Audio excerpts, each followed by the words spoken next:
Nous voici donc au dernier culte dominical de l'année 2024, le premier de ce dernier dimanche, le premier culte de ce dernier dimanche pour notre église à Rouen. Nous aurons, pour ceux qui partent après le premier culte, après ce dimanche, nous aurons un ultime culte qu'on appelle la nuit de la traversée. Amen. La nuit de la traversée. Parce que pendant que nous traversons d'une année à une autre, c'est une très bonne habitude, prendre le temps de bénir le Seigneur pour le visionnaire de cette œuvre. Vous savez, quelle que soit la vision que Dieu a dans son cœur pour pouvoir l'amener à manifestation, il passe par des hommes. Et vous voyez, chacun de nous reçoit énormément de paroles du Seigneur, mais tout le monde ne se lève pas pour accomplir selon ce qu'il a reçu. Donc, avoir un homme qui entende, c'est une chose. Avoir un homme qui se lève, c'est une autre chose. Avoir un homme qui porte depuis plus de 23 ans bientôt, cette œuvre, ça, c'est une excellente grâce. Est-ce que nous pouvons acclamer le Seigneur? Est-ce que nous pouvons acclamer le Seigneur pour l'apôtre Ivan, pour le cœur qu'il a à porter l'œuvre de Dieu, le cœur qu'il a à se donner pour cette œuvre. Vraiment, acclame le Seigneur. Et pendant que tu acclames le Seigneur, je prie que la même grâce d'obéir aux instructions de Dieu tombe sur ta vie. Dans le nom de Jésus, nous prions pour lui. Nous prions pour son épouse qui est une aide semblable.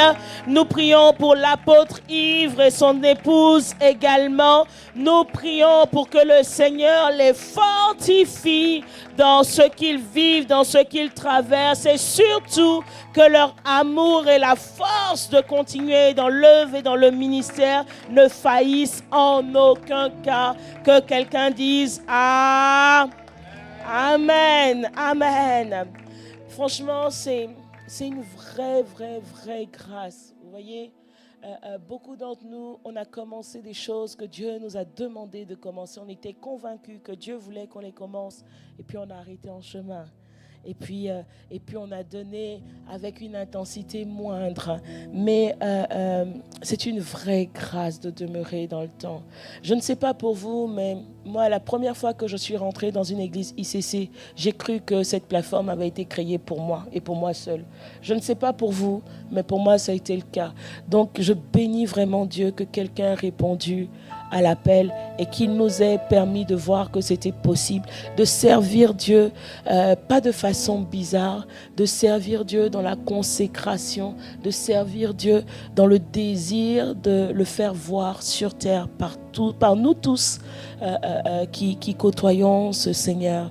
J'ai réalisé, à un moment donné, je demandais au Seigneur, quand on a commencé à porter la parole, quand on a commencé à partager dans les formations, je disais, Seigneur, j'ai été chrétienne depuis des années avant d'arriver sur la plateforme Impact Sans Chrétien. Et je sais qu'on peut se lever et puis apporter, exhorter avec une parole de la Bible quand on veut, presque n'importe comment.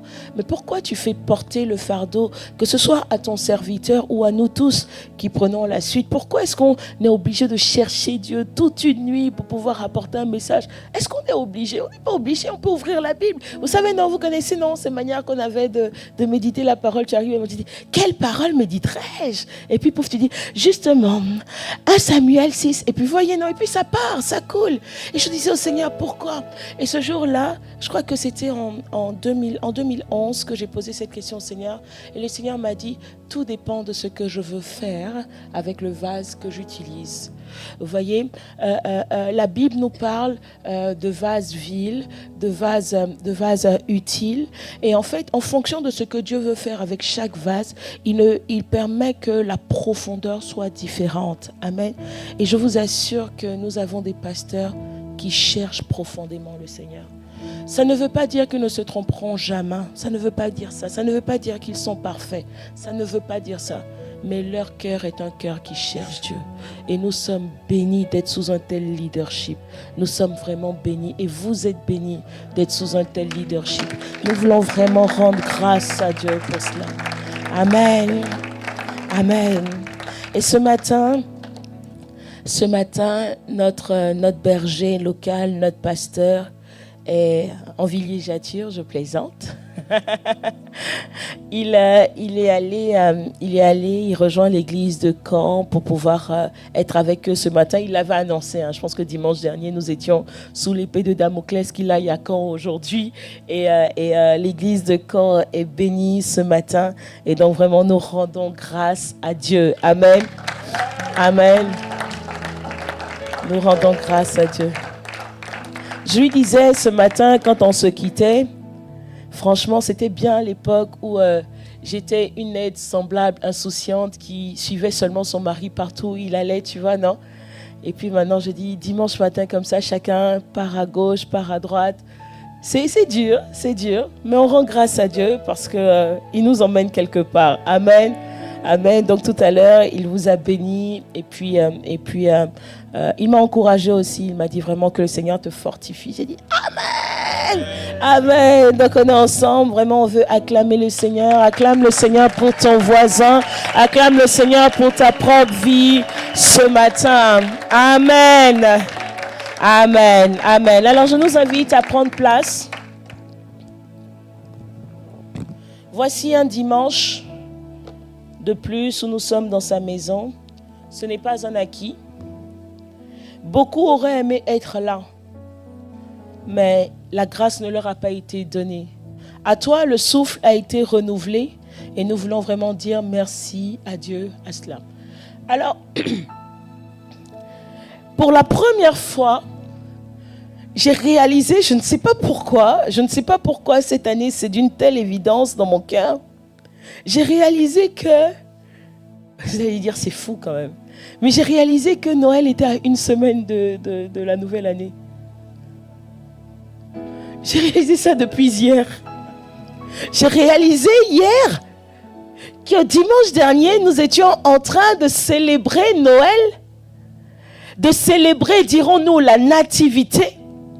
Et puis qu'une semaine à peine plus tard, nous sommes en train de rentrer dans la nouvelle année.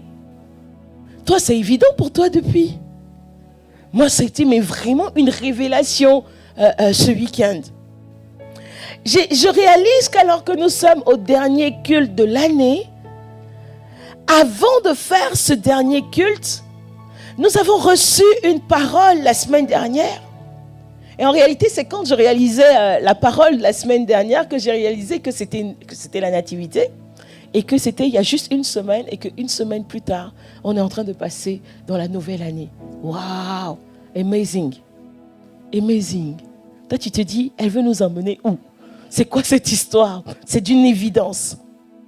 Mais en fait, je réalise qu'il y a seulement une semaine que nous avons lu Ésaïe 9. Ésaïe 9, au verset 5. Cette parole nous disait, un enfant nous est né. Un enfant nous est né. Et je réalise que juste une semaine après qu'un enfant nous soit né, Pasteur Lucas a dit, point, et c'est tout. Et après, un fils nous est donné. Un fils nous est donné. Un fils nous est donné. Un fils t'a été donné. Dieu t'a donné son fils. Mais j'étais en train de me dire, come on Seigneur, 2024 est en train de finir. Mais 2024, ça a été une année dense quand même. 2024, ça a été une année dense. En 2024, il s'est passé de nombreux faits marquants dans nos vies personnelles. Chacun peut faire sa liste. Dans l'Église, on peut citer tout ce qu'on a reçu. En parole, les événements que nous avons eus, corporate, locaux. Cette année, le Seigneur a vraiment mis l'accent sur le aller, finalement, d'une certaine manière, sur la notion de famille. Le Seigneur nous a beaucoup interpellés sur le fait que nous soyons une famille en 2024, pardon. Il nous a interpellés sur l'importance d'apporter l'évangile. Il nous a interpellés sur l'organisation de l'Église en cellules. Il y a beaucoup de choses qui sont en train de se faire dans ce contexte. En 2024, ah oui, il y a aussi eu les JO 2024. C'est quoi? C'est un bon souvenir, un souvenir bizarre? 40 jours, n'est-ce pas? Les Jeux Olympiques, 40 jours, c'est ça? Ok? Donc 2024 a été, mine de rien, une année dense. J'aime beaucoup cette période de l'année aussi où on rappelle à notre mémoire. On rappelle à notre mémoire. Je ne sais pas si chacun de nous a ce qu'on appelle un cahier des souvenirs. Écrit, marque quelque part les souvenirs de ta vie. Écris quelque part les faits marquants parce que ça passe vite. Vous voyez, si on n'écrit pas, à un moment donné, on oublie. Et quand on oublie, on manque d'action de grâce. Quand on oublie, on ne sait plus dire merci. Des petites choses que nos parents nous ont appris quand on était tout petit, c'était quand on te remet quelque chose, dis merci. Dis merci, dis merci, dis merci. Et il y a quelques jours, c'était Noël, et quand c'est Noël, on essaie de donner des cadeaux aux enfants. Et vous connaissez ces enfants-là à qui vous donnez un cadeau et à peine ils ont ouvert, ils vous rappellent que vous leur devez un autre cadeau pour leur anniversaire qui arrive dans presque un an. Je ne sais pas si vous connaissez les enfants comme ça. Où ils vous disent et tout, mais maman, pour l'année prochaine, tu dis, t'es sérieux là? On a d'ailleurs, c'est peut-être même pas encore débité sur le compte le cadeau que tu viens d'acheter et puis lui il te parle du Noël de l'année prochaine. Tu te dis mais c'est fou. Mais tu as envie, quand c'est comme ça, tu apprends aux enfants, tu dis contente-toi aujourd'hui de ce que tu as et dis merci pour le aujourd'hui. Rends grâce. C'est important de développer l'action de grâce. C'est important d'avoir un livre de souvenirs. Dans le livre de souvenirs, il n'y a pas que des choses agréables. Dans le livre des souvenirs, tu pourras noter, j'ai été malade 300 jours dans l'année, mais je réalise qu'au 301e jour, le Seigneur m'a secouru. Dans le livre des souvenirs, tu réalises que même quand tu as traversé l'ombre de la mort, il était là. Quand on lit les psaumes, c'est le livre de souvenirs de David. Et son livre de souvenirs, bien que David ait quitté la terre depuis si longtemps, t'exhorte toi aujourd'hui encore, rien que son livre de souvenirs. Parce que dans le livre de souvenirs, on atteste de la fidélité de Dieu. Dans le livre des souvenirs, on réalise que même quand nous on est infidèles, Dieu lui reste fidèle. Et je disais, c'est ce qui me rassure quand je rentre en 2025, parce que ce que Dieu est ne dépend pas de ce que je suis. Ce que Dieu est ne dépend pas de ce que tu traverses. Ce que Dieu est reste immuable. Ça ne change pas. Amen. Il ne change pas. Et ça, tu le réalises quand tu prends le temps de marquer tes souvenirs. Alors peut-être que le sujet qui t'occupe ces dernières semaines, c'est la fiche de vœux de 2025. Mais j'ai quelque part envie de t'exhorter et te dire, ne rentre pas en 2025 avec de nouveaux vœux sans avoir pris le temps de faire le point sur comment Dieu a été avec toi en 2024. Rends grâce pour tout ce par quoi tu es passé. Amen. Pour tout ce par quoi tu es passé. Même quand ça t'a paru pas bon, rends grâce. Alléluia. Amen. Alors, d'ailleurs et tout, cette année, on a vraiment fini l'année en beauté. Hier, nous étions au camp des cèpes. Vraiment. Hier, Dieu nous a fait du bien. Amen. Dieu nous a fait du bien. Alors, cher cèpes, vraiment, j'étais en train de me dire, c'est vrai que ce n'était pas idéal parce que cette année, on l'a organisé dans des délais très courts. Mais finalement, je trouve que c'est pas mal quand même de finir l'année comme on a fini hier. Je trouve que finalement, On se fait une bonne retraite de 2-3 jours, un bon petit camp. On cherche Dieu ensemble. Et puis on rentre comme ça en 2025. L'année d'après. Amen. On peut faire ça, non? Si c'est prévu un an avant, on peut s'organiser comme ça, non? Amen. Amen. Amen, amen, amen. Quand on a fini, plusieurs personnes nous ont approchés. Et puis, vraiment de très, très beaux témoignages. Et on réalise vraiment que ça vaut le coup de payer le prix. Alors, si nous sommes là en 2025, nous ferons ce camp. Si nous ne sommes plus là en 2025, nous le mettrons à l'agenda et nous prierons pour que le cœur du prochain berger de la maison soit touché et qu'en 2025, il y ait le camp des cèpes. Amen. Amen. Et franchement, le Seigneur nous a fait de bien. Et cette sœur qui témoignait à la fin, elle est venue et dit, pasteur, nos parents n'ont aucune idée de ce que vous faites sur cette plateforme.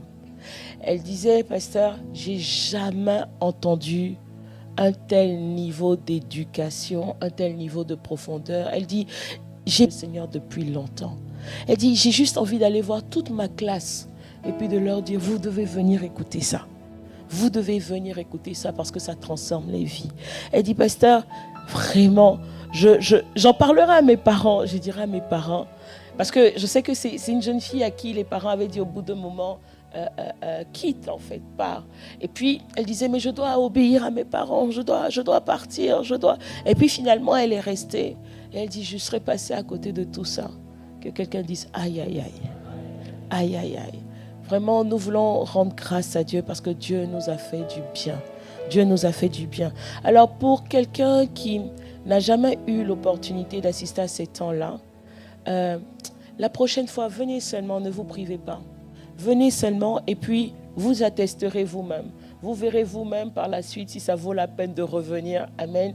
Mais on va profiter de ces temps-là maintenant pour aller en profondeur sur les thématiques qui doivent être des thématiques essentielles pour les personnes. Amen. Pour chacun de nous. Et je bénis Dieu. C'est pour ça que, vous savez, beaucoup pensent que quand on parle de cette plateforme Impact Centre Chrétien, c'est parce que nous sommes pasteurs. Mais nous ne sommes pas arrivés à Impact Centre Chrétien pasteur. Nous sommes arrivés à Impact Centre Chrétien comme vous. Mais moi, ce que j'ai apprécié dans cette plateforme, c'est que on travaille sur cette plateforme tous les aspects de la vie d'une personne. On travaille, il n'y a aucun aspect d'une vie qui reste oisif. Moi, je suis arrivée à Impact Centre Chrétien quand j'avais 24 ans. Que ce soit ma vie spirituelle, que ce soit ma vie professionnelle, que ce soit ma vie d'épouse, que ce soit ma vie de mère, que ce soit mon ministère, j'ai eu tous les fondements et toutes les bases, alors que quand j'arrivais à Impact Centre Chrétien, ça faisait au bas mot 12 ans que j'étais dans le Seigneur. Mais dans toutes les plateformes qui existent dans cette maison, le Seigneur m'a construit. Je me souviens quand je venais à peine de me marier depuis quelques 6 mois et que je me sentais débordée par ma nouvelle vie d'épouse. J'avais même envie de travailler à 50%, tellement je me sentais débordée. J'avais l'impression que je ne pouvais pas et faire le linge, et faire la maison, et faire la nourriture. Ma vie paraissait être au bout du chaos. Et puis, on avait ces ateliers des femmes. Et quand on avait les ateliers des femmes et que certaines femmes se levaient et elles se présentaient et disaient oui, je m'appelle Rachel, j'ai 4 enfants. J'ai dit quoi? Déjà moi, un seul mari, je m'en sors pas. 4 enfants, tu fais ça comment?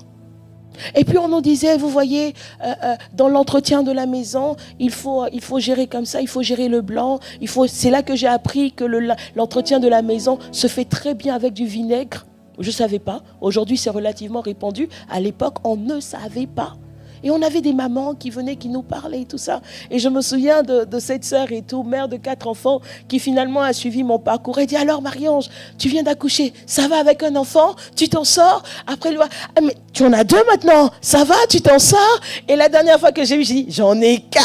Elle dit, alors tu survis? Je dis, ouais, par la grâce de Dieu, merci à nos aînés qui nous ont appris à être des mamans qui se battent, amen, au quotidien et surtout qui ne sont pas trop prise par ce qu'on appelle aujourd'hui la charge mentale. Amen. Donc vraiment, je rends grâce à Dieu encore une fois pour ce cadre, pour cet environnement. Ne te mets pas en dehors de tout ça quand tu es dans l'église parce que tu passes à côté de ce qui fait l'éclat d'une vie. De ce qui fait l'éclat d'une vie. Impact Centre Chrétien, on appelle nos différentes localités des campus. Et je crois que c'est quand je suis arrivée ici en 2014-2015, c'est Brenda, à l'époque, qui était toute jeune dans l'église, qui est venue dire « Mais pasteur, mes amis trouvent que je passe trop de temps à l'église. » Et quand je suis allée chercher le Seigneur pour savoir quoi répondre à cette question, le Seigneur m'a dit « Mais vous êtes un campus. Vous êtes un campus. Dans un campus, on arrive et on a plein de choses à apprendre. Vous savez, beaucoup d'étudiants vont à l'université, ils pensent qu'ils sont là juste pour les cours. Mais est-ce que vous êtes conscient de tous les services qui se développent autour du campus? Au campus, tu peux apprendre à devenir même politicien si tu veux. Tu peux apprendre à faire même la natation si tu veux. Il y a des sports qui sont rendus disponibles au niveau des campus. La plupart de tout le monde va à l'école pour aller à l'école. Erreur. Erreur. Ici, ce n'est pas qu'une église, c'est un campus.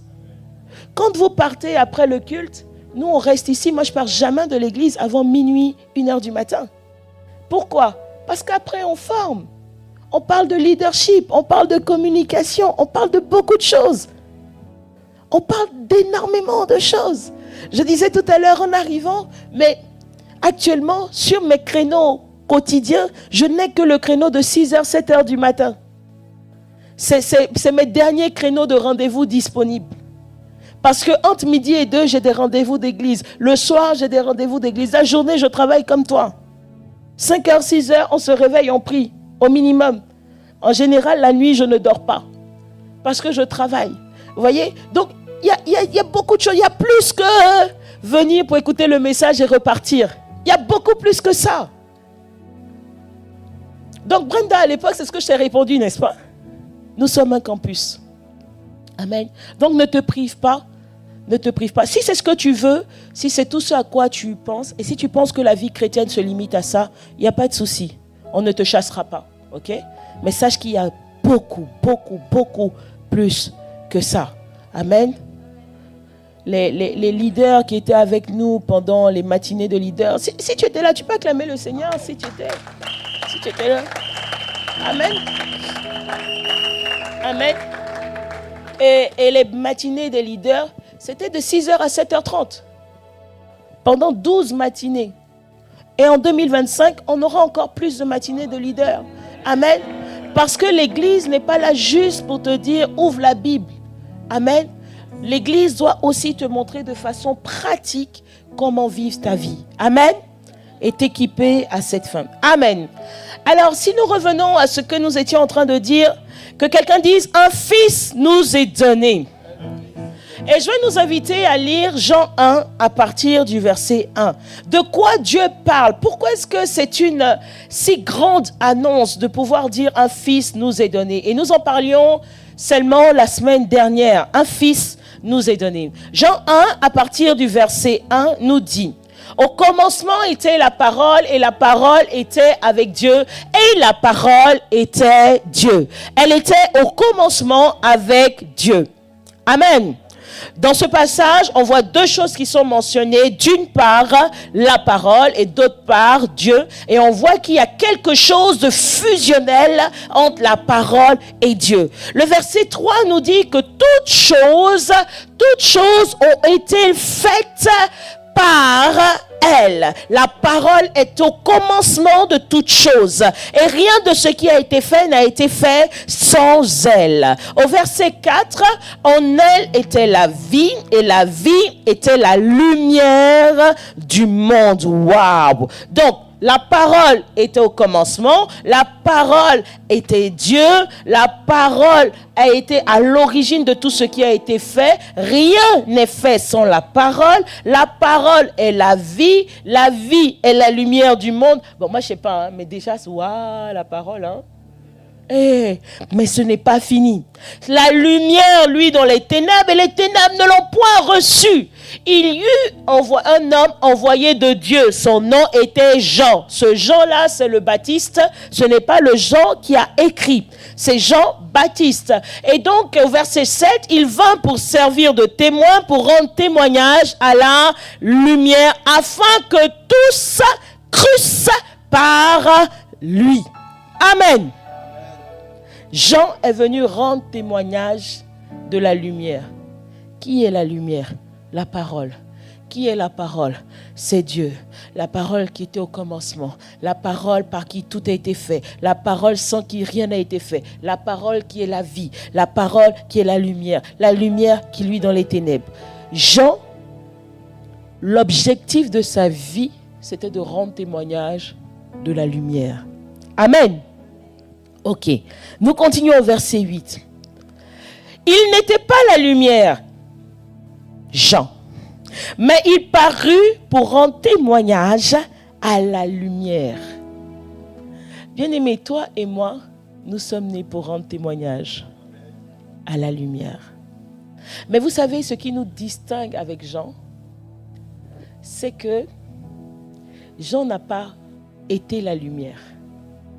Toi, tu es la lumière. Toi, non seulement tu es suscité pour rendre témoignage à la lumière, mais toi, tu es celui dont Dieu dit lumière du monde, sel de la terre. Tu es la lumière. Tu es la lumière. Au verset 9, il est dit, cette lumière était la véritable lumière. Amazing. Qui, en venant dans le monde, éclaire tout homme. Elle était dans le monde. Et le monde a été fait par elle. Et le monde ne l'a point connue. Elle est venue chez les siens et les siens ne l'ont point reçue. Mais le verset 12 nous dit, mais à tous ceux qui l'ont reçu, à ceux qui croient en son nom, elle a donné le pouvoir de devenir enfants de Dieu, lesquels sont nés non du sang, ni de la volonté de la chair, ni de la volonté de l'homme, mais de Dieu. Et la parole a été faite chair, et elle a habité parmi nous, pleine de grâce et de vérité. Et nous avons contemplé sa gloire. La gloire, une gloire comme la gloire du Fils unique venu du Père. Amen. Un Fils nous est donné. C'est ce Fils qui est décrit dans Jean 1. Nous avons contemplé une gloire comme la gloire du Fils unique venu du Père. Bien-aimés, quand nous passons la fête de la Nativité, beaucoup de personnes autour de nous, et nous le disions dimanche dernier, retiennent de Jésus l'enfant dans la crèche. Beaucoup de personnes ont retenu qu'un jour, et parce qu'on le chante, il est né le divin enfant. Jour de fête aujourd'hui sur terre, il est né le divin enfant. Chantons tous son avènement. On oublie qu'il n'est pas resté un enfant. On oublie qu'il n'est pas resté un bébé dans la crèche. Et chaque fois que Dieu évoque l'enfant qui est né, tout de suite il dit un fils vous est donné. Le fils dont il est question, Jean 1 nous dit au commencement. Je ne sais pas pour vous, mais vous voyez, après plusieurs années de marche dans le Seigneur, un jour je me suis arrêtée sur ce passage et j'ai demandé au Seigneur de m'expliquer.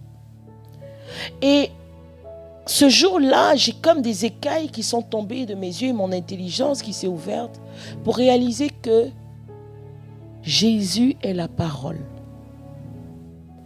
Alors, beaucoup croient que Jésus a été manifesté uniquement quand il est venu en tant que le fils de Marie. Mais regardez concrètement et avec une simplicité claire, il était depuis le commencement. Dites-moi à quel moment, quand vous lisez la parole de Dieu de la Genèse à l'Apocalypse, la parole est manquante. De la Genèse à l'Apocalypse, comme on l'appelle la parole de Dieu, la parole est bien présente. Et ce que nous lisons dans Jean nous fait comprendre que la parole, c'est Jésus. La parole est venue dans le monde. La parole a été là, présente de façon charnelle, si je puis dire, au milieu de nous. Mais c'est la parole qui est là depuis le commencement. L'évangile de Jean est le seul évangile qui est le parallèle de Genèse 1.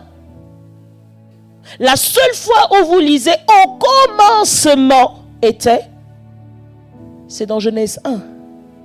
C'est pour ça que quand quelqu'un va vouloir lire le Nouveau Testament, régulièrement, nous allons lui conseiller de lire Jean.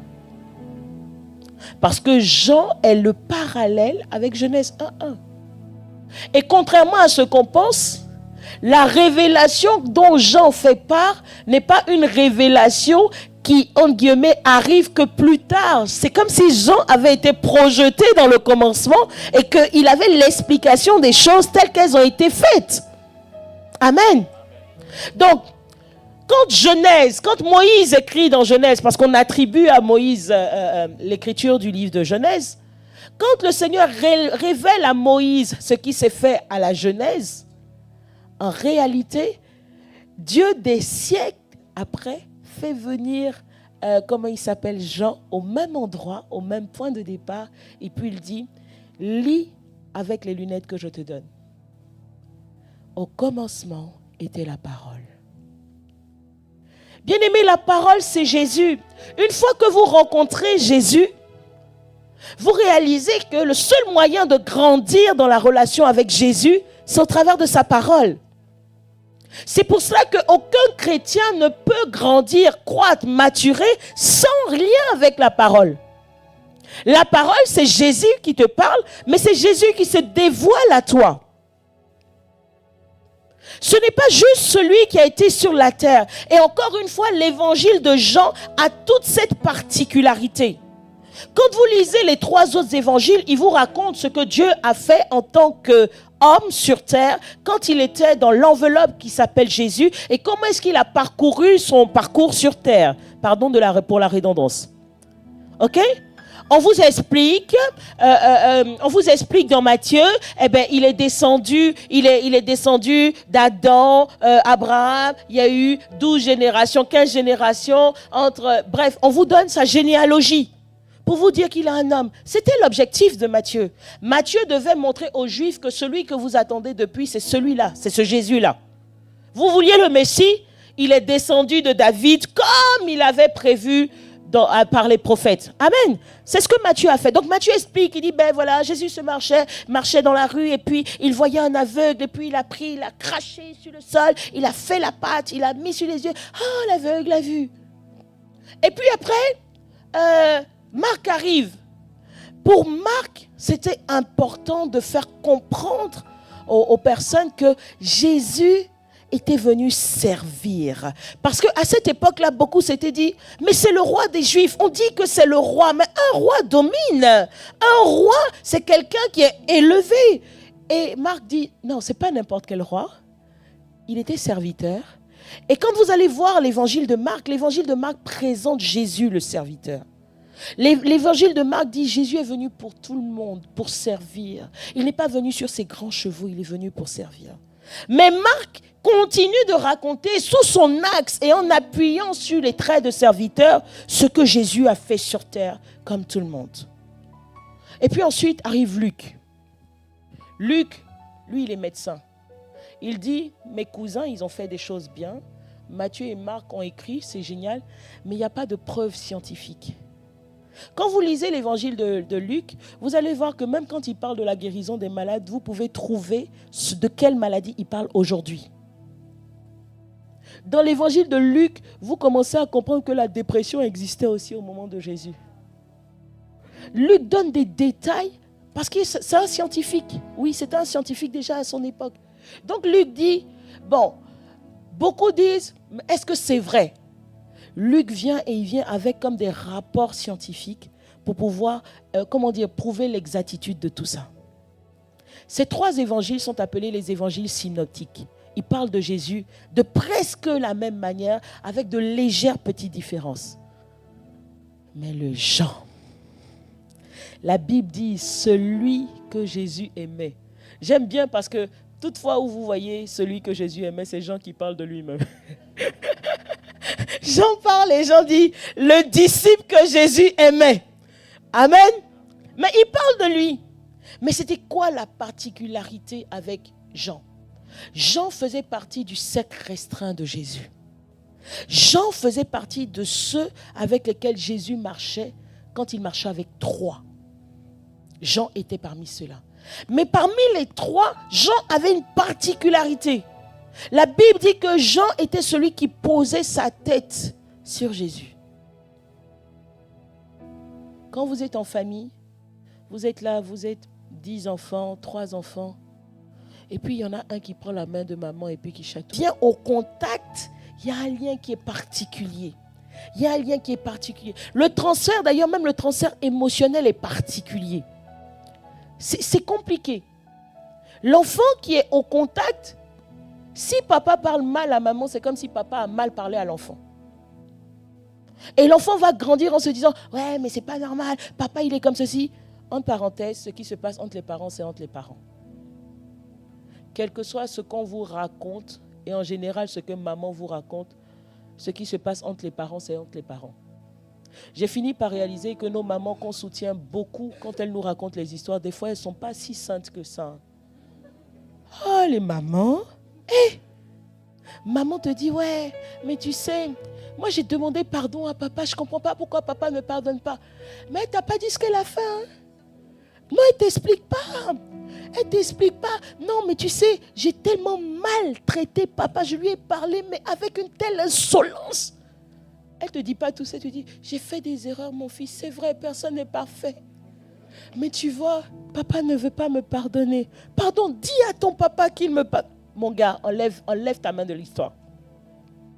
Quelqu'un a dit, on ne met pas sa main entre l'écorce et l'arbre.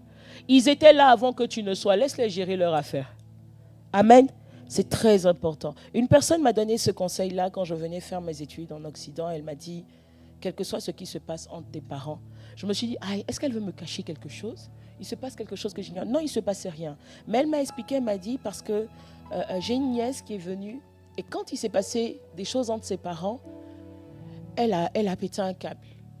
Elle a pété un câble et à partir de ce moment-là, ça a été très compliqué pour elle de finir ses études. Et vous savez quoi? Les parents sont restés ensemble. Et elle, quand elle a bousillé 5 années de sa vie comme ça, ben, qui a perdu? Elle. Et vous savez quoi? Quand vous défendez maman, quand maman revient sur sa décision, tu ne peux même pas lui parler. Mais je l'aime, oh. Tu dis, mais maman, je ne comprends pas. Mais un peu de jugeote. Tu lui as donné de l'argent la dernière fois, il ne t'a jamais remboursé. Mais maman, réfléchis un peu. Non, maman ne réfléchit pas. C'est pour ça que c'est à cause des mères qu'on a écrit l'amour a ses raisons que la raison ignore. C'est à cause des femmes qu'on a écrit ça. Vous voyez. Bref, je ferme la parenthèse. Jean avait un rapport particulier à Jésus. Il y a 2 personnes dans la parole de Dieu qui ont eu un rapport très particulier à Jésus. Il y a eu Jean et il y a eu Marie de Béthanie, la sœur de Lazare qui est venue casser le vase d'albâtre. Ces 2 personnes ont eu un niveau de révélation particulier au travers du cœur à cœur qu'ils ont eu avec Jésus. Quand vous prenez du temps en cœur à cœur, le Seigneur vous dépose dans le cœur des choses que plusieurs ne comprendront certainement pas, mais qui viennent tout droit de lui. Parce que le cœur à cœur transperce les barrières. Et Jean avait ce rapport cœur à cœur avec Jésus. Jean a écrit un évangile différent des 3 autres. Totalement différent. Jean ne parle pas du parcours de Jésus sur terre. Dès que Jean commence dans Jean 1, il parle de la dimension divine de Jésus. Dès que Jean commence, il dit, vous avez dit qu'il est juif, vous avez dit qu'il est serviteur, vous avez dit qu'il a été vraiment sur terre, vous avez prouvé son existence. Moi je vous dis, il est Dieu. Il commence en disant, au commencement était la parole. La parole était Dieu. Alors, celui que Dieu nous donne, Jean 3,16 nous dit, car Dieu a tant aimé le monde qu'il a donné son Fils unique, afin que quiconque croit. Celui que Dieu nous donne, ce Fils que Dieu nous donne, ce n'est pas n'importe qui. Regardez, si je vous donne ma parole, si je vous donne, alors peut-être que vous allez l'esquisser en vous disant, ma voix. Si je vous donne ma voix, il me reste quoi? Il me reste quoi si je vous donne ma voix? Il me reste quoi? Vous me verrez là en train de faire.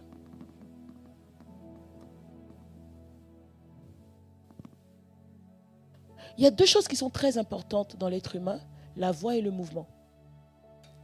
Sans ces deux choses, on est réduit à un immobilisme terrible. Le mouvement te permet de te déplacer et notamment d'aller de lieu en lieu, annoncer l'évangile. Ça, c'est le mouvement. Le mouvement te permet de faire tout ce qui t'est vital. Manger, tout ce que tu fais. Et la voix, c'est-à-dire que même quand tu es immobile, au moins que tu as la voix, quand tu tombes quelque part, tu peux crier « Aïe !» Bon, j'épargne ceux qui vont crier « Maman !» Bon, crie Jésus de temps en temps. Amen. Mais tu sens que la voix te fait quelque chose. Des fois, quand les gens sont attaqués, ils vont dire « J'étais attaqué dans mon sommeil, je ne pouvais même pas parler. » Quand tu ne peux pas parler, là, tu es réduit. Amen. Donc, quand Dieu décide de donner sa parole, il donne la parole. Celui qui a été avec lui depuis le commencement, c'est ce qu'il y a de plus important pour lui. Il dit mon unique, parce que Dieu n'a pas deux paroles. Il donne ce qu'il a de plus important. Il dit, pour que toi tu sois sauvé. Bien-aimés, nous sommes en train de finir 2024. Tous les dimanches. Nous devons être le 52e dimanche de l'année. Nous avons reçu la parole. Qu'en avons-nous fait? Qu'est-ce que nous avons fait de la parole? 2025 ne ressemblera pas à 2024. Mais je faisais le trajet avec Elisa tout à l'heure qui me disait, et on parlait notamment des matinées des leaders, et puis elle me disait, j'ai réécouté les enseignements que nous avons eus pendant ces matinées, et chaque fois que je réécoute, c'est comme si je découvre des choses nouvelles. Et je dis, mais c'est normal. Vous voyez, la parole est infinie, mais elle se révèle à toi en fonction du niveau que tu as aujourd'hui. Quand chacun de nous entend la parole, en fonction de ce qu'il en fait, si cette parole tombe dans le 25% des cœurs disposés, confère la parabole du semeur, cette parole t'emmène à un niveau supérieur. Mais tu sais que quand tu vas réécouter, même si tu réécoutes que la même parole, la prochaine étape, elle t'emmène encore au niveau supérieur. Mais elle est infinie. Elle est infinie. Ce qu'elle a prévu pour toi, la parole, elle est infinie. Elle est infinie. Ça fait peut-être 3 semaines que Pasteur Lucas médite sur Jean 1. Mais quand il m'attrape, qu'il commence à me parler de Jean 1, tu attrapes ta tête et puis tu dis ouais. Et puis il en parle et puis tu sens même qu'il commence à bégayer. Il dit mais c'est terrible, mais c'est terrible, mais c'est terrible. Mais tu vois, en fait, en elle était la vie. Mais en fait, quand on te dit la parole, on te parle du logos. Mais en fait, la vie, pour que la vie se manifeste, c'est le réma. Et puis, bon, je ne vous emmène pas là-bas. J'ai dit mais c'est deep ce que tu dis parce que, mais c'est le même Jean 1. Mais tu augmentes en fonction de ce que tu fais de la parole aujourd'hui. Qu'as-tu fait de la parole en 2024? Qu'as-tu fait de la parole en 2024? Parce que 2025, il y aura des dimanches. Il y aura au moins 52 dimanches où tu feras au moins 52 cultes et après tu peux faire 2, 3 cultes comme tu veux. Mais qu'est-ce que tu feras que tu n'as pas fait en 2024 et comment tu t'assures de rentrer en 2025 pour que ta vie soit à un plus haut niveau que ce qu'elle a été jusqu'ici?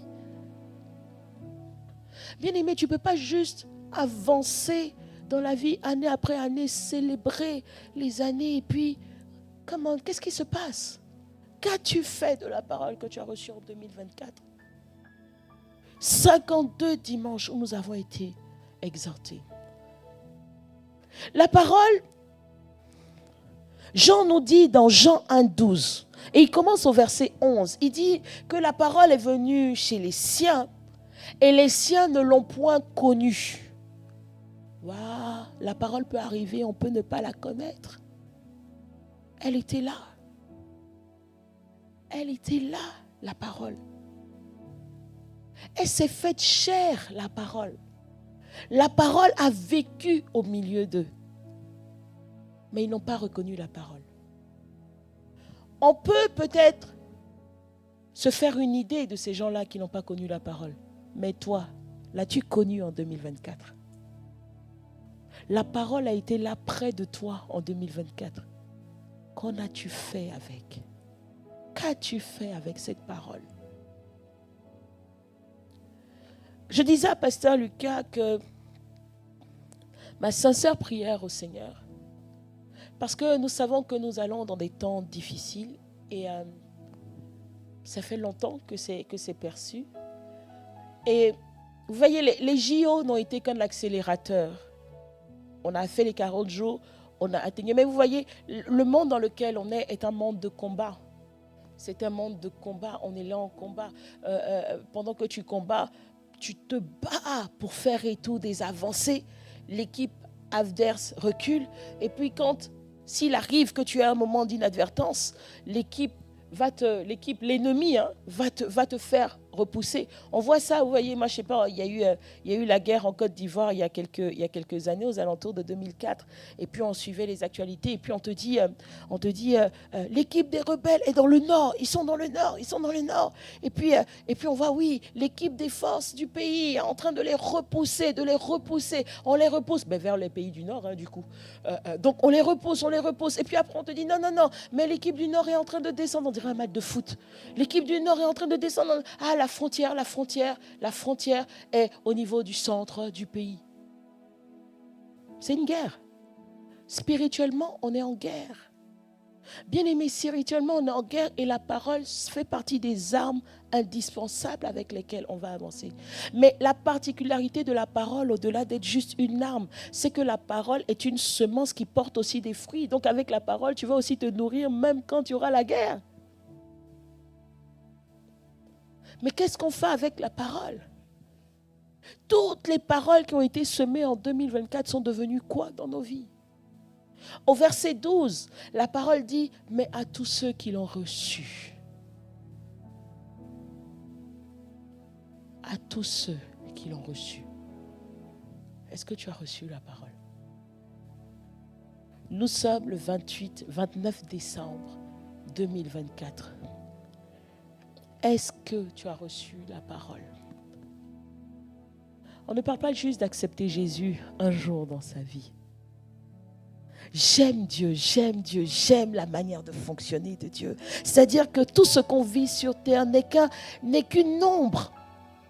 Quand Dieu te permet de porter un enfant, aucun parent censé ne dépose un enfant et dit « Tu es né, j'ai fait tout ce que je pouvais faire pour toi. » Jamais. Tu prends l'enfant, tu allaites l'enfant, tu changes ses couches. Un bébé à qui tu laisses une couche pendant 2 heures, tu lui crées des irritations qui vont être compliquées. Donc tu prends soin du bébé.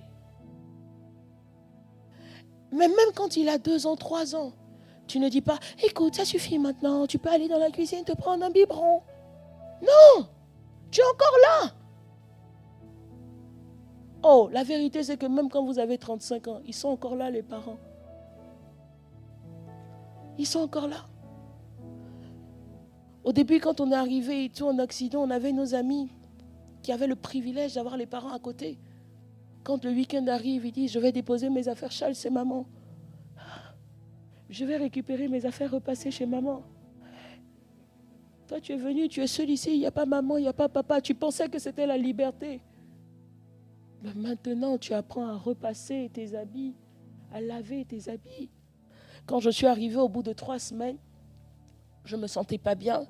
J'étais dans mon appartement, je suis rentrée des cours de l'église le vendredi soir. Et quand je suis rentrée, samedi, on n'avait rien à l'église, donc je suis restée.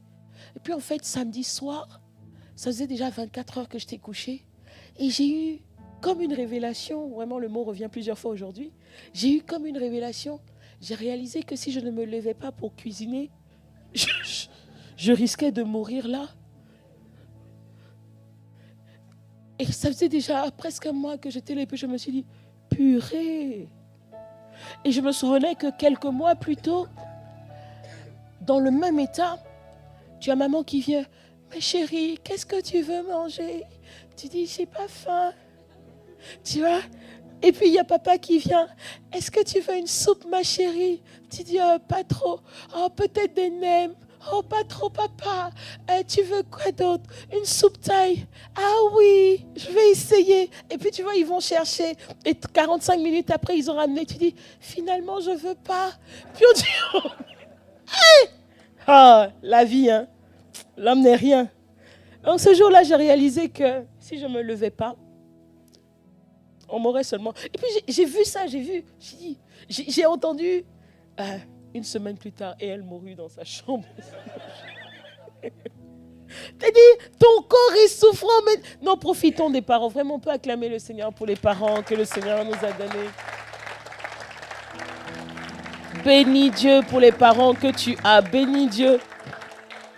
J'ai compris maintenant pourquoi dans une génération lointaine, les gens s'arrangeaient pour prendre les parcelles pour qu'ils soient toujours à côté des parents. Vous voyez, non? J'ai prévu faire ça, que Dieu m'accorde la grâce. Parce qu'il y a quelques dimanches, je disais à ma fille, on était en voiture, je disais, ma chérie, dans exactement 40 ans, je serai dans la position de ta grand-mère. Toi, tu seras là avec tes enfants. Je dis, j'espère que tu viendras me voir souvent. Elle dit, ah oui, maman, ouais, ce qui est sûr, je viendrai. Je dis, tu me promets que tu viendras souvent? Elle dit, oui, quand même. Je dis, mais j'ai une idée, ma chérie. Est-ce qu'on peut habiter côte à côte? Et puis elle me dit, ah non, maman, ah non. Je dis, comment ça, ah non? Tu n'as pas dit que tu allais venir me voir souvent? Elle me dit, ouais, mais je vois le truc où tu vas habiter pas loin. Et puis tu vas me dire et tout, je t'ai vu sortir avec ta voiture à telle heure. J'ai dit, mais non, tu seras adulte, donc je vais plus chercher quand tu sors, quand tu rentres. Vous voyez? Mais la vérité, c'est que c'est toujours bon d'avoir les mamans à côté. Bon, jusqu'à un certain âge. Et après passer un certain âge, c'est bon d'avoir les enfants à côté. Amen. Moi, je suis en train de réorganiser ma vie là par rapport à ça. Amen. Mais vous voyez, le rapport que Dieu a à nous, il ne nous abandonne jamais. Quel que soit comment tu estimes que tu es devenu adulte, Dieu ne t'abandonne pas. Au moment où tu es né dans le Seigneur, il est venu à l'intérieur de toi. C'est lui-même qui a suscité ta naissance. Parce que personne ne vient au Père si lui ne le donne. Il a suscité ta naissance. Et une fois que tu as été suscité en tant qu'enfant sur terre, il dit non, tu ne peux pas rester comme ça. Le Saint-Esprit à l'intérieur de toi va t'accompagner. Et puis à côté de ça, il te donne la nourriture, la parole. On pense que Jésus est parti, Jésus demeure. Alors Jésus, c'est la version corporelle, naturelle, humaine de la parole. C'est le nom que Dieu a donné sur terre à la parole. Mais il n'est pas parti. Il est avec toi au quotidien. Oh, la clé du succès, c'est quoi? Josué 1:8. La clé du succès, c'est Josué 1:8. Alors, un jour, je prendrai le temps de prêcher juste sur Josué 1:8. Josué 1:8. Non, tu n'as pas idée de la puissance de Josué 1:8. Quelqu'un dit, c'est quoi ça encore? Ah mince. Multimédia, vous êtes trop réactifs, mais on rend grâce à Dieu. On peut acclamer le Seigneur pour les multimédias. J'allais demander à quelqu'un de se lever pour nous citer Josué 1:8. Que ce livre de la loi ne s'éloigne point de ta bouche. Un jour, je dis au Seigneur, Seigneur, je sens que ma productivité baisse. Je suis restée là, je devais être récupérée au travail et puis on a décalé l'heure à laquelle on devait me récupérer. On devait me récupérer à 18h30 ce jour-là, c'était exceptionnel. Et puis mon mari m'appelle et puis il me dit je ne pourrais pas venir à 18h30 et j'ai dû trouver une autre solution et je quittais le travail à 19h30. Et pendant 7 heures, je n'ai pas été productive. Et quand je tendais vers la fin de l'heure, je dis mais Seigneur, c'est pas bon. J'ai eu 1 heure où j'aurais pu donner le meilleur de moi. Et puis j'ai été en aphasie, rien n'en sortait. Je dis mais c'est pas normal. Et puis je fais une introspection. Et puis je dis, je sens même Seigneur que ma productivité est en baisse. Est en baisse.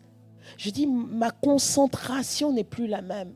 Et je dis, mais Seigneur, qu'est-ce qu'il faut? Qu'est-ce qu'il me faut là? Qu'est-ce qu'il me faut? Parce que je dois corriger ça maintenant. Qu'est-ce qu'il me faut? Je ne peux pas passer 2 jours comme ça, c'est pas bon.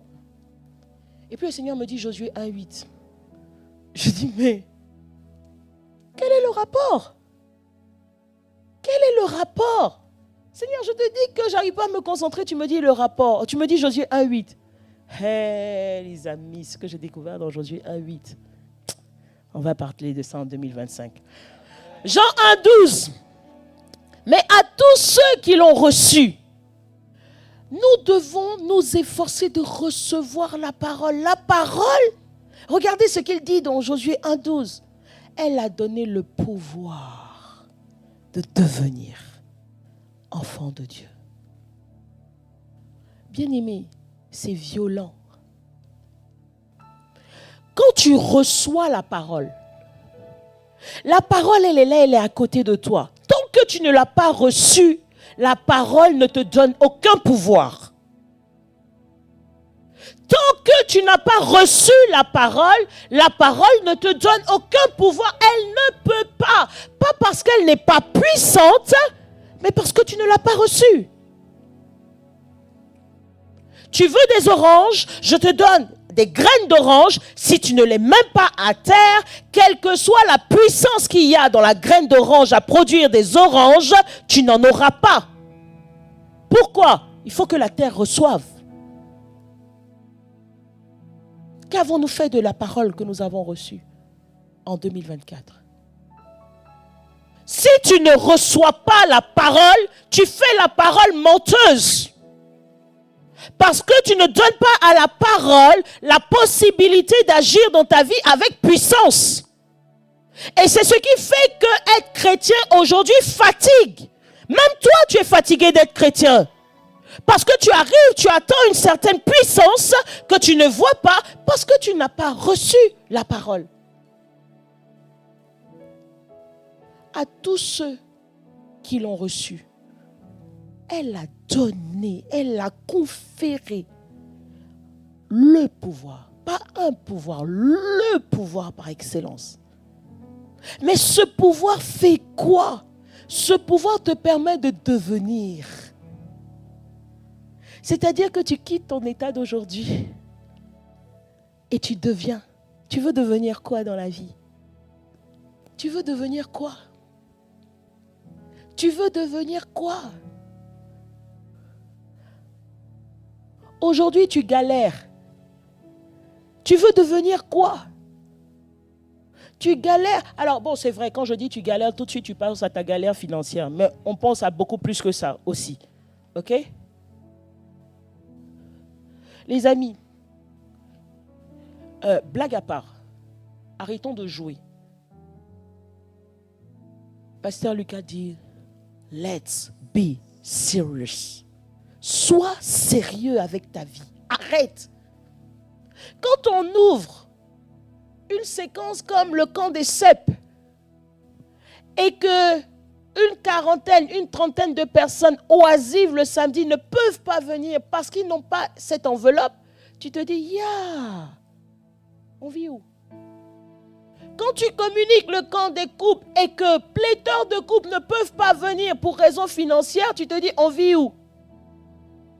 Mais excusez-moi, 2025, les choses vont se durcir.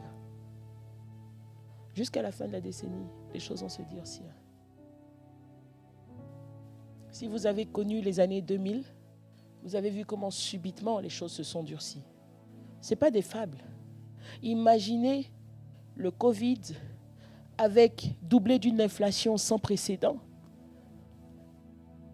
Imaginez un peu. Tout le monde pense, et c'est une des stratégies, le diable est méchant. Le diable est méchant parce que vous savez, des fois, le diable n'a pas besoin de vous attaquer ni physiquement, ni émotionnellement, ni spirituellement. Il a juste besoin de mettre une atmosphère autour de vous et vous êtes figé. En fait, chacun se dit, ouais, moi ça va avec mon salaire, hein, ça va. Les quelques rares, hein, c'est pas beaucoup de personnes qui disent ça. Mais avec mon salaire, ça va. Mais je disais à quelqu'un hier, just imagine un seul instant. Tu es dans une fratrie.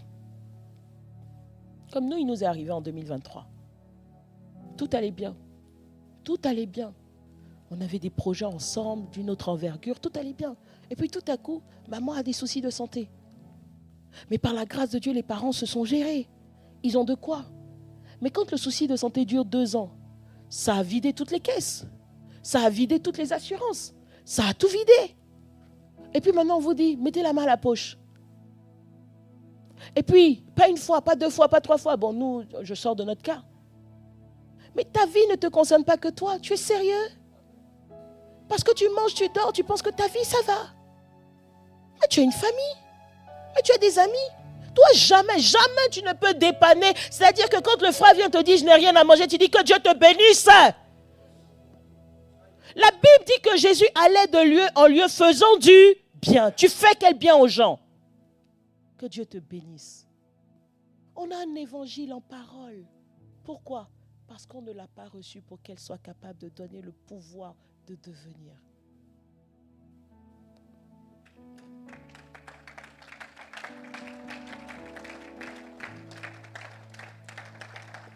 Les amis, je reconnais que si on arrive tous les dimanches à l'église, si les années passent et qu'on a le statut de chrétien, et que le pouvoir de la parole n'agit pas en nous, ça ennuie. Ça un ennui. Ce n'est pas cet évangile-là en lequel nous avons reçu. Mais ce n'est pas une bonne nouvelle de dire à partir d'aujourd'hui, ne couche plus, ne fais plus ci, ne fais plus ça. Mais j'ai quoi en retour? Rien. La bonne nouvelle est où?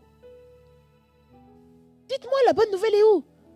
Ah, mais depuis que j'ai arrêté de coucher, je sens des impulsions dans mon corps et tout, je souffre, pasteur, je souffre. Mais parce qu'il y a un pouvoir qui est rendu disponible. Il y a un pouvoir qui est là pour opérer à l'intérieur de toi. Tu prends la forme, tu ne prends pas le fond. Tu prends le terme de chrétien, mais tu ne vis pas la puissance de Dieu. Tu ennuies ta famille, tu ennuies tes amis, tu ennuies tes collègues. Ils ne voient pas en toi l'enfant de Dieu que Dieu te donne le pouvoir de devenir. Ils ne voient pas. Les gens pleurent, tu pleures. On dit crise, tu dis crise. Les amis, 2025, ça va être terrible. Disons-nous la vérité en même temps, parce que quand ça le sera, au moins on aura déjà dit. À partir de 2025, la deuxième... En fait, j'ai compris ces choses depuis 2020. Quand en 2020, pasteur Yvan a insisté, il a dit, nous devons, le Seigneur donne l'instruction de générer 1 million de disciples pour la fin de la décennie. J'ai demandé au Seigneur, pourquoi est-ce que ton serviteur insiste avec une telle insistance? Et puis le Seigneur m'a dit, parce qu'à la fin de la décennie, celui qui ne sera pas un disciple, il sera mangé. Mais c'est quoi un disciple? Un disciple, c'est une personne qui a décidé d'obéir à la parole de Dieu. Mais en fait, c'est quoi un disciple? Un disciple, c'est une personne qui a décidé de recevoir la parole de Dieu. Et la parole de Dieu lui donne le pouvoir de devenir. C'est ça un disciple. Mais les amis, la religion n'a sauvé personne. Dans nos cours et tout, dans nos cours de théologie, on a fait un cours sur les religions. Franchement, je déconseille à quelqu'un si tu n'es pas affermi dans le Seigneur. Le cours sur les religions, 60 religions on a étudié. Mais c'est-à-dire, C'est-à-dire, tu lis, tu t'arrêtes, et puis de temps en temps, tu es obligé de revenir ouvrir la Bible. Parce que, gars, on a cru qu'on était supérieur aux autres. Mais les gens cherchent Dieu. Ils ne savent pas que ce n'est pas Dieu, mais ils cherchent Dieu. Ils sont plus assidus que nous dans leur manière de chercher Dieu. Ils ont les mêmes pratiques des fois. Ils ont une foi qui surpasse la nôtre. Les gens sont capables de faire meurtrissure sur leur corps parce qu'ils cherchent Dieu. Quand on dit aux chrétiens de venir au culte à 9h, nous voici. Nous voici. Demandez aux autres, ils dorment. Et puis ils vont arriver comme des fleurs. Je ne parle pas de ceux qui sont arrivés vers 9h30, vers 10h50.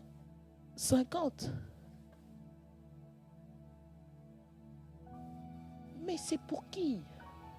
C'est pour qui? Dieu est assis sur son trône.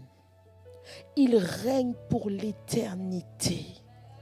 Que tu crois, que tu ne crois pas, que tu le suives, que tu ne le suives pas, sa position est immuable. Elle ne dépend pas de ta foi. Elle ne dépend pas de toi. Jésus ne changera pas de posture à cause de toi. Mais c'est en ton intérêt à toi de t'accrocher, de demeurer. Il parle du cep et du sarment. C'est dans ton intérêt à toi. Dans mon cœur, je suis arrivée ce matin. Je dis ouais. Mais vous savez quoi? Je réalise pendant que je suis en train de dire ça, que puisque les choses vont se durcir, il y aura des cultes à 10 personnes. Parce que le niveau de pression individuelle va commencer. Parce que quand les JO sont arrivés et qu'on a fait les 40 jours, on a prié pour que le Seigneur protège les têtes des églises. Mais beaucoup ont eu la naïveté de croire que ça allait toucher que les têtes des églises. Nous sommes tous concernés. Nous sommes tous... Ce qui a été relâché est violent. Je ne sais pas si... quand le Covid a commencé, nous sommes, comme je dis, rentrés dans cette nouvelle maison le jour où on a fermé les portes pour le Covid. Mais à un moment donné, j'ai dit aux enfants, n'ouvrez même pas les fenêtres. L'atmosphère était lourde. L'atmosphère, c'était spirituel ce truc. On sentait, mais il n'y avait pas encore eu les JO 2024. Ce qui arrive, mais parmi nous, il y a ceux qui auront peur de ce qui arrive. Et puis il y a ceux qui savent qu'ils vont traverser ce qui arrive. Pourquoi? Le pouvoir de devenir. Le pouvoir de devenir.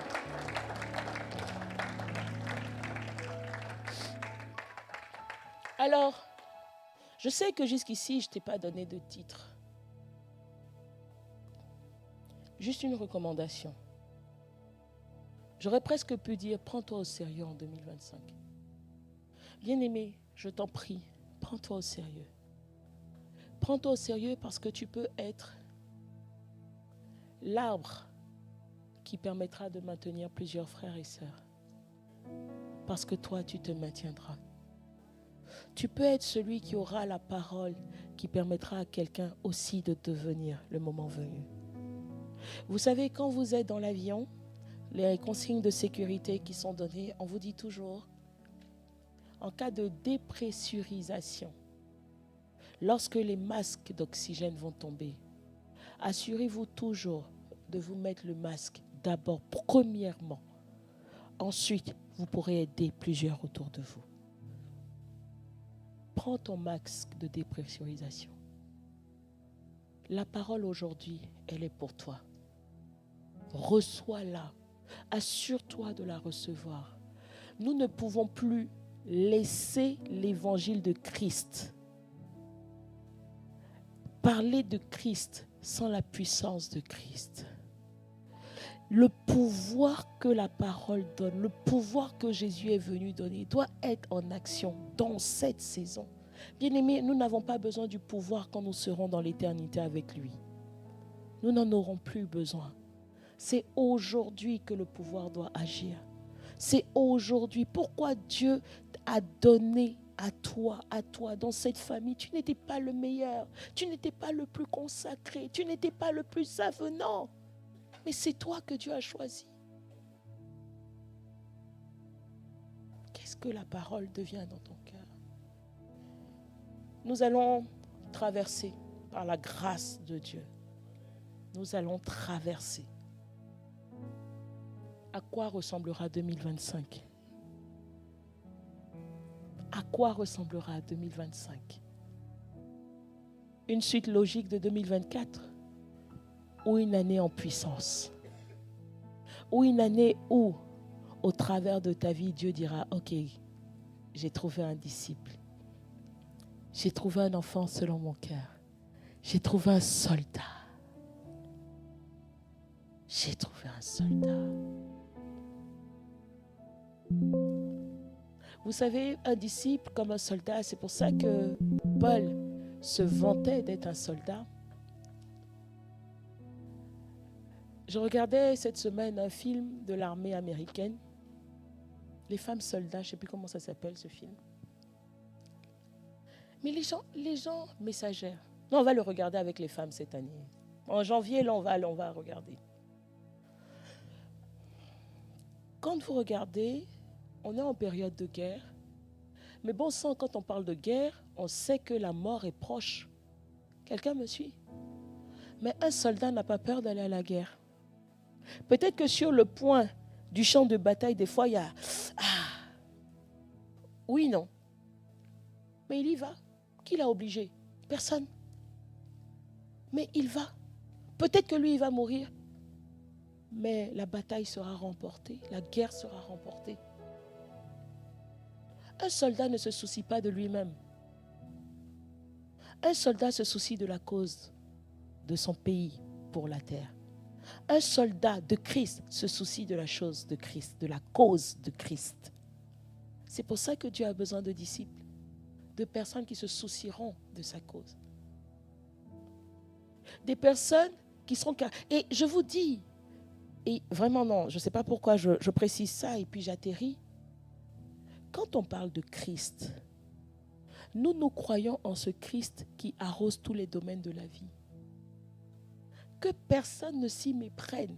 On n'est pas en train de vous dire que tout le monde doit rester ici, pour dormir ici, pour truc.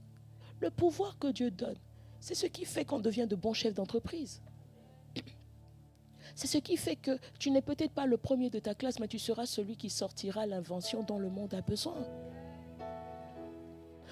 En parenthèse, apparemment, il y a une jeune fille qui venait à l'église.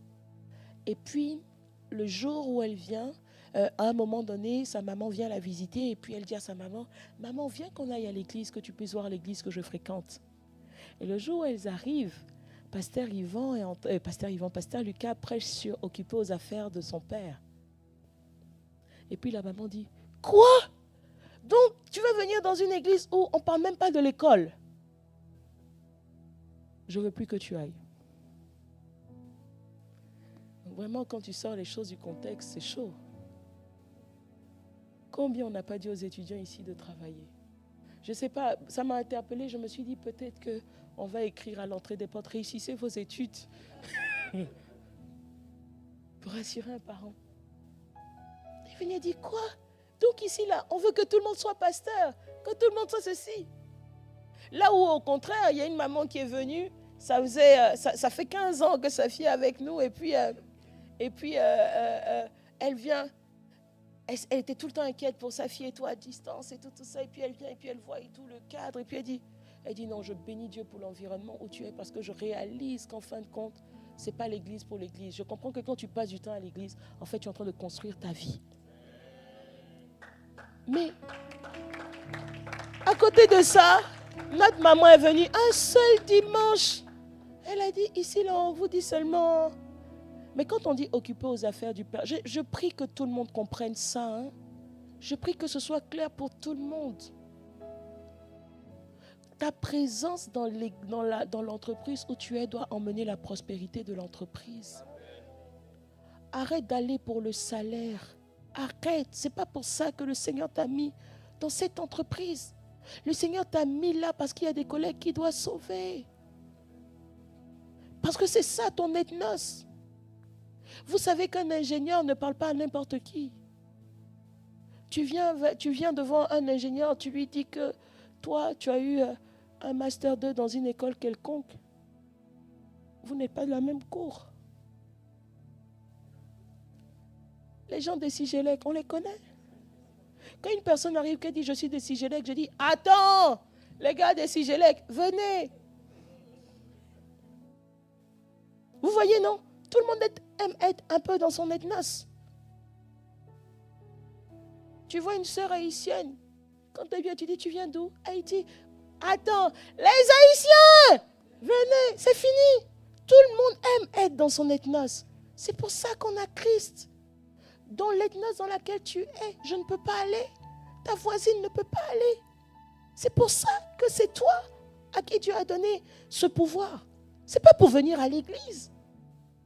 On prend le pouvoir que Dieu nous donne juste pour venir éclairer l'église. L'église, ça va, t'inquiète pas. Mais c'est pour éclairer le monde. J'espère que ça, en tout cas, c'est clair. On va en 2025. Il y a de bonnes choses qui arrivent en 2025. Il n'y a pas que la guerre. Il n'y a pas que la guerre. Il n'y a pas que la lutte. Il y a de très, très, très bonnes choses qui arrivent en 2025. Il faudra juste savoir slalomer avec les bons outils en 2025.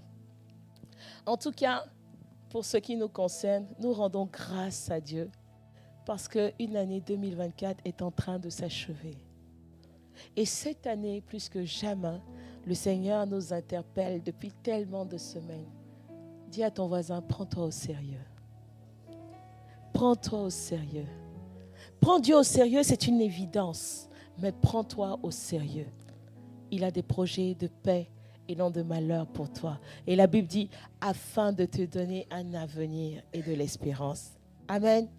Alors, pour ceux qui quitteront ce culte ce matin et qui ne reviendront pas avant la nuit de la traversée, voire avant 2025, voire plus jamais, j'espère que non. Vraiment, je rends grâce à Dieu pour la vie qui vous a conservé tout au long de cette année.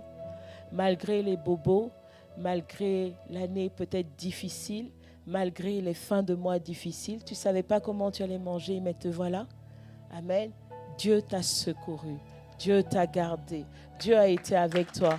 Et je prie que 2025, tu sois attaché à ce Seigneur. Alléluia. Est-ce que nous pouvons acclamer le Seigneur? Acclamer le Seigneur. Est-ce que tu peux faire du bruit pour lui? Est-ce que tu peux honorer le Seigneur qui t'a gardé?